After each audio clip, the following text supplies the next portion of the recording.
In this video, I will demo how to handle Java code exceptions and error messages. And then I output this variable. See, when you want to output two different lines in your program, you can just create two different output commands. So this line 12, we say is one output command, and line 13 is another one. So this would output some text. And see, this is a program that's an example of a error message handling. So in all the error messages, you want to use try, catch. So we try to do something, but in case there's an error, we want to catch the error. So we catch the error scenario, and we want to handle the error, like or save the error message, or email the website administrator, hey, there's an error, and this is the error message. So this is a really simple example. So in high school, we all learned that any number cannot divide by 0. So now I type in, what is it, equals 3 divided by 0. So this line, it cannot work, because any number cannot be divided by 0. That will cause an error. So in your regular program, you have some other code, and let's say you type in something wrong, or if your logic is wrong, it will cause an error scenario. And then you type in a catch statement. So you put try, catch the exception.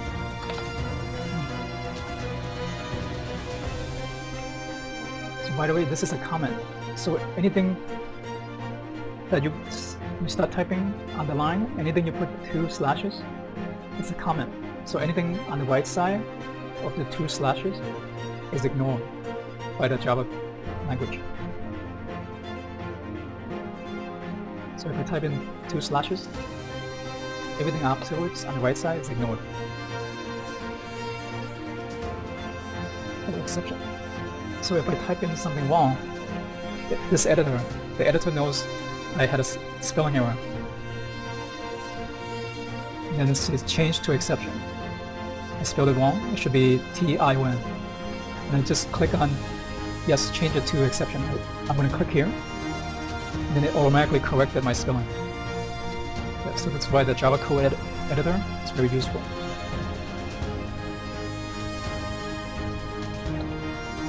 So here in Java, when we output a text message, we can make it skip a line. So here what I did was, in this part, before the word divided, I typed the enter key. I press enter, and now my Java code skips to the next line, so that it's easier to read. So here, for example, if everything is one line, and is, for example, it's hard to read, you can always put the other part of the code on the next line, so it's easy to read. Java language ignores that. You can put everything into its own line. It's okay. It will output the result as one line.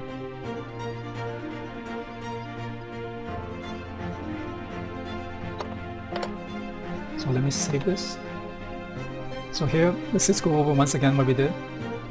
We tried to make a calculation, to do some calculation, which most likely will have an error. And then we put the catch code, catch statement will handle the error. So when we see the error happen, it will output the error message. Okay, let's run this program.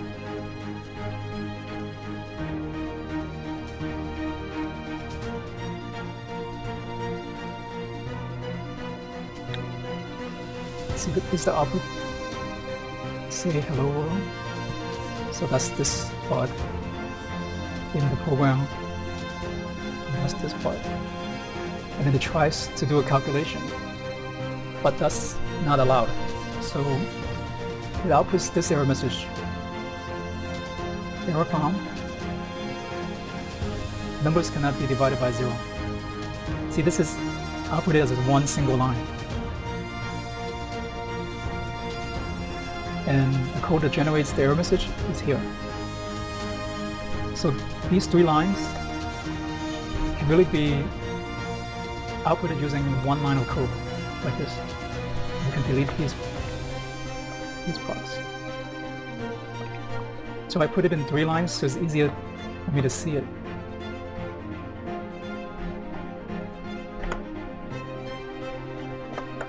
So in Java you can make up many different lines. So this used to be 4 lines, but you can have it in 1 line, but everything is in a really long line, so it's harder to understand. Let's see. I saved it, and now I'm going to run the program. Right click, run Java application. Okay. So the result is the same as before. So now let's go to line 20. So this is line 20. This is the error. I should really name this error that printStackTrace. So this is the printStackTrace method. In Java, it outputs the line that has the error. So when I output this, the best practice in Java programming is always to use the printStackTrace. And what it does, it outputs this line here on the bottom, the last message. Why I like it is because it outputs the error message, and it tells you exactly where the error, which line of code caused the error to happen, which line created the error. So if I move the mouse here, you see when I move the mouse, it becomes a hand and finger. It points. So if I use the mouse and click on the left mouse button, I click, and automatically it highlights line 17 above. Line 17 is what caused the error. So in this line, it has the problem. So when I click here, it shows line 17, that's where the error came from. So it's really useful. So when you handle errors in Java, you should pay attention and try to use error that printStackTrace. Always use this so they would output exactly where the error came from. So that makes it easier to fix the problem. Okay. I hope you liked this video. Please subscribe to this channel to see more videos that are just like this one. I have been working as a senior software engineer for more than 10 years, creating professional database and web software applications. If you have any questions related to computer programming and job search, I can be available to help you as your career coach. I have been helping people to prepare for the programming job interviews and job search. Please read the description in this video for my website and contact information. Thank you and see you next time.